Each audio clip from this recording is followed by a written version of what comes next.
Hartlike goeiemôre en baie welkom ook by vanoggend se erediens, daar waar jy ook saam by ons inskakel, mag jy ook die Here se seën beleef. Geliefdes, wees gegroet in die naam van Jesus, die vleesgeworde waarheid van God by ons, Jesus wat toon dat die naam wat die Vader ons gee, waar is. Geliefdes, die Here gee julle ook sy krag en die Here seën julle in oorvloed. Ons reageer op hierdie groet van die Here deur 'n lied saam te sing in die tyd van Epifanie, in die tyd waar God sy verskyning onder ons kom maak, sing ons eintlik nog steeds wonderlike liedere wat getuig van die Kerstyd. Ons sing lied 338 saam.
Vir 'n oomblik draai ons gedagtes na die aanvangswoord gedeelte uit Psalm 29. Die stem van die Here weer klink oor die waters.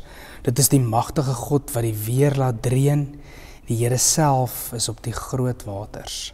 Die stem van die Here is magtig. Die stem van die Here is vol majesteit.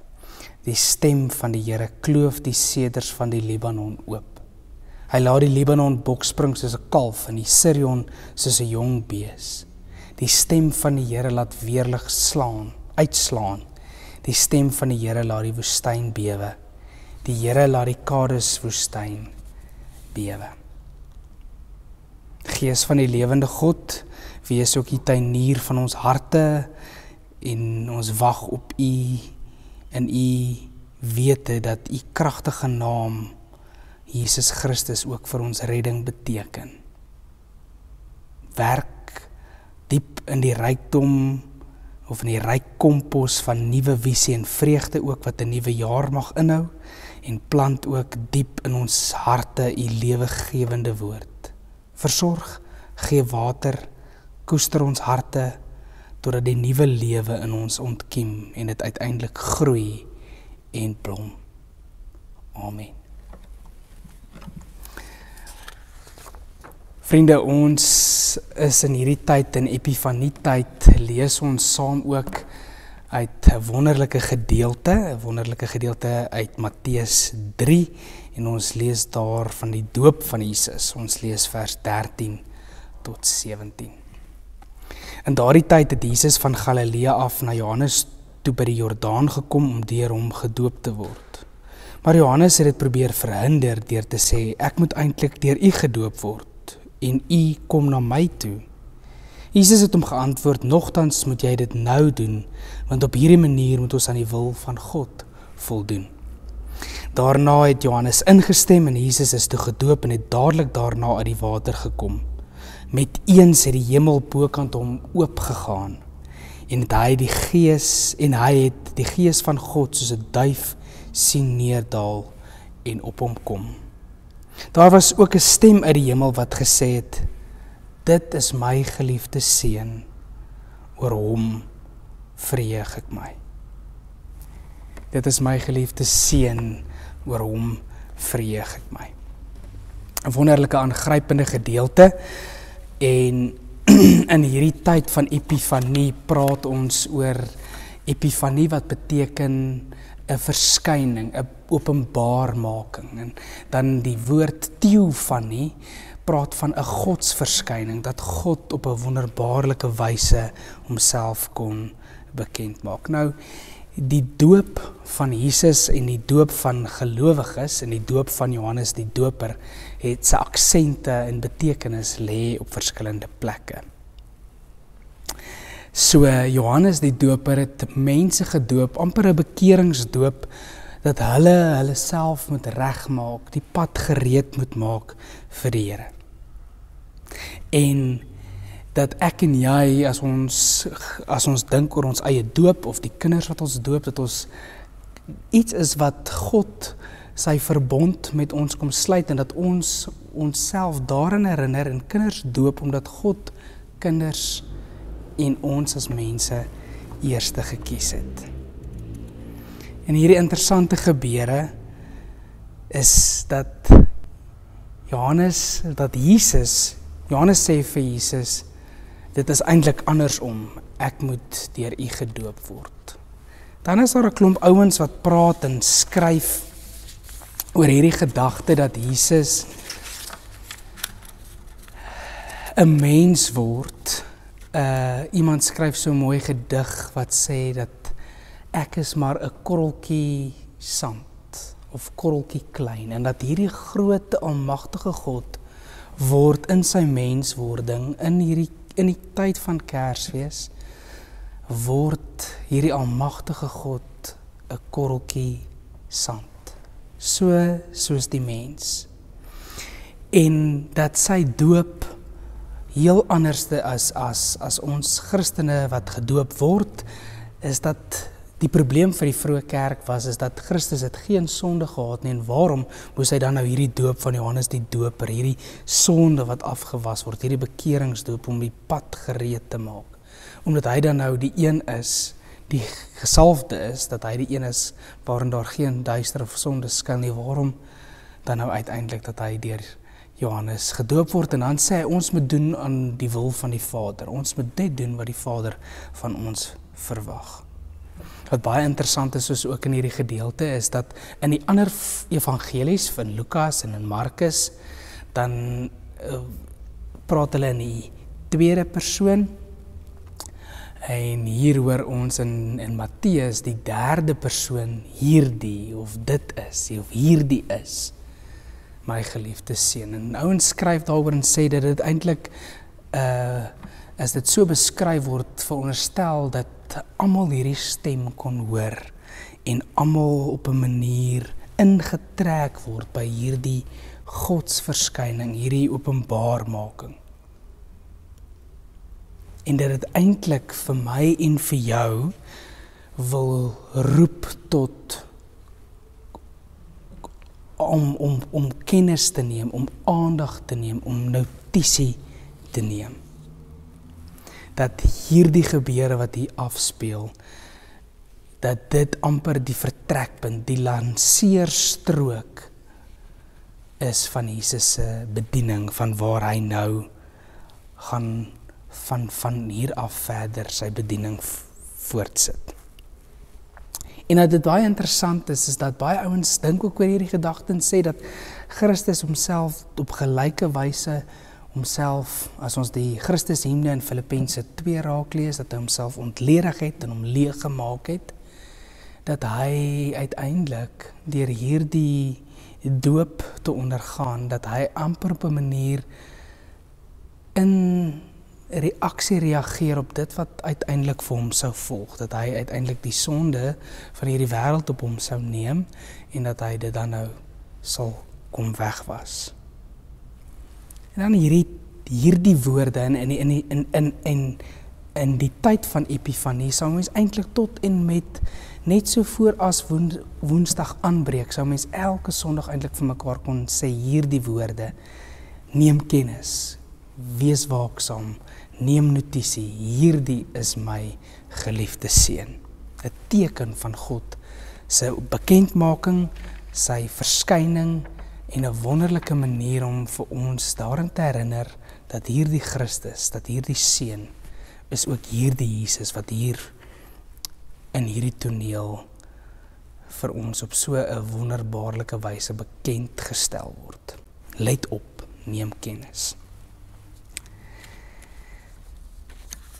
'n Mens sou dan uiteindelik ook kon sê dat wanneer ek en jy dan nou getuies word of getuies is van hierdie gebeure, dat dit absoluut my en jou lewe, as ons dit hoor en ons neem dit waar en ons sê ons hoor hierdie woorde, dit is my geliefde seun, dat ons getuies word van hierdie seun en dat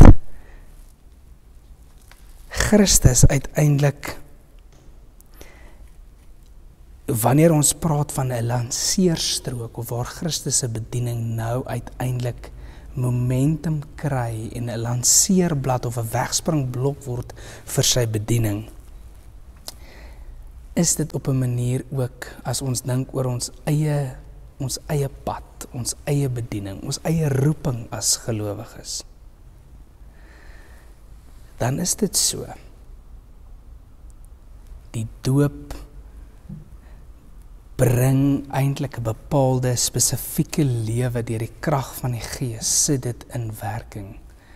Skop dit amper in beweging. Hierdie spesifieke lewe waartoe Jesus geroep word, wat uiteindelik sy bediening behels, wat eintlik beteken om te genees en om diensbaar te wees en om 'n radikale omgekeerde koninkryk te kom voorhou en om met mense om te gaan wat deur godsdienstige hoëgeplaastes van die tyd verwerp word. En amper die koninkryk van die Here, die pad van die Vader kom tentoonstel. Amper as mens na Christus kyk, dan sien mens ook hoe die koninkryk van die Vader lyk. En dan is hierdie beweging, 'n spesifieke lewe wat Christus se doop aktiveer, en die bediening waartoe hy geroep word, as mens die vraag sou vra dat, of die stelling sou maak dat Jesus se doop hier die begin van sy bediening was, hoe is my en jou doop ook die begin van ons bediening? Ja, ek weet, wanneer ons gedoop word, dan is ons heel waarskynlik baie klein, babetjies. Party van ons word ook wanneer ons groter is, word ons groot gedoop as volwassenes. Maar om dit te bedink, as ons literse woorde bedink, ek onthou dat ek gedoop is. En dat dit amper vir my die identiteit is, die identiteitsmerker dat Christus hom aan ons as mense kom verbind uit liefde voordat ons dit kon doen. En as ek en jy dink, as ons gaan dink oor ons doop en die feit dat ons ook betrokke is en deel van Christus se kerk uitmaak, wil ons dalk in die begin van 'n nuwe jaar ook die gedagte bedink, wat beteken dit as ek sou dink oor my eie bediening of my eie opdrag of my eie roeping wat die Here ook vir my het in hierdie jaar. Soos wat die Here Jesus deur hierdie wonderbaarlike, ek sal my sê, grand opening toneel in Matteus en ook in die ander evangelies waar die gordyn oopgetrek word en Christus van hier af sy bediening vertrek, bedink oor hoe kan my en jou bediening vorm en gestalte vind binne in 'n nuwe jaar. As ek en jy oordink ook dat ons aan God behoort, dat hy ons geroep het, dat hy ons dan uiteindelik op hierdie dag is dit Christus amper 'n Pinksterdag waar Christus die Gees ontvang en waar die Gees uiteindelik vir Christus bekragtig en eintlik die mandaat kry om op te tree en te reageer en te leef in sy bediening. Dan uiteindelik, het baie interessant as jy Matteus die volgende hoofstuk lees, dan is dit hierdie einste Gees wat hom dan nou in die wildernis inlei en hom daar ook versorg en hom daar ontmoet. 'n Thema's wat 'n mens ook in lydingstyd begin bedink, dat van hierdie moment dan nou verder ook in die wildernis of die woestyn in. Maar dat Christus hier deur die Vader bevestig word, dat hy uiteindelik deur die Gees gesalf word en dat hy vir my en vir jou ook hierdie pad baan. Die stem in die hemel is 'n klimaks van ongelooflike gebeure waar Jesus met sy geboorte reeds aangekondig is as die Messias en Verlosser, maar hierdie punt waar Jesus homself in die openbaar verbind aan die rol waarvoor hy bestem was met sy geboorte. En so word hierdie gebeurtenis wat Johannes eers wou voorkom van groot betekenis vir Jesus en vir die kerk van alle tye. In die openbaar om aan hierdie pad, aan hierdie bediening, aan hierdie rol en roeping word Christus verbind. En ek dink die vraag wat ons dalk vir onsself kan vra is, hoe lyk my pad tot dusver, as ek terugkyk oor my lewenspad en ek begin 'n nuwe jaar te bedink? Hoe lyk is hierdie gebeurtenis 'n spesifieke lewe inlyf? Wat lyf dit ook by my in?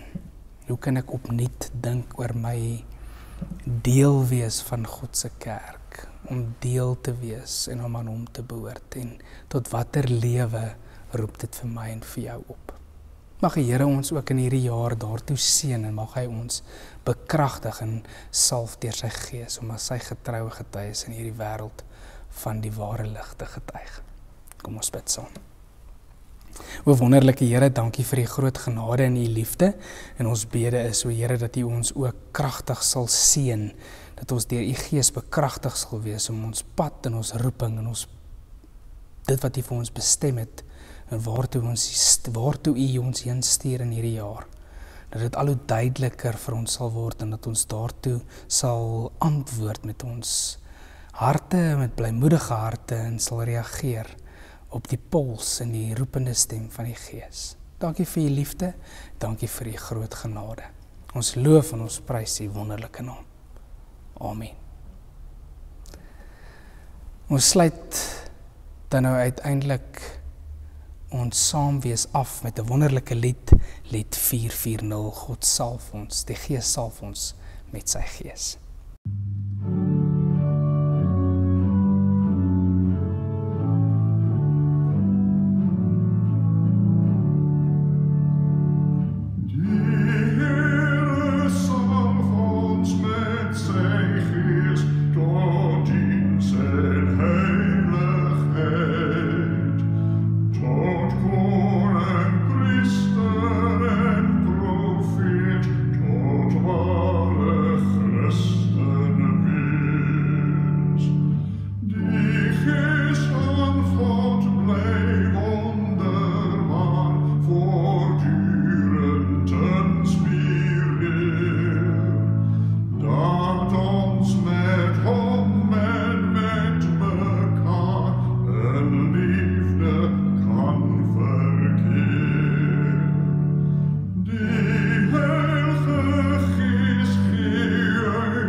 Zonder vrede.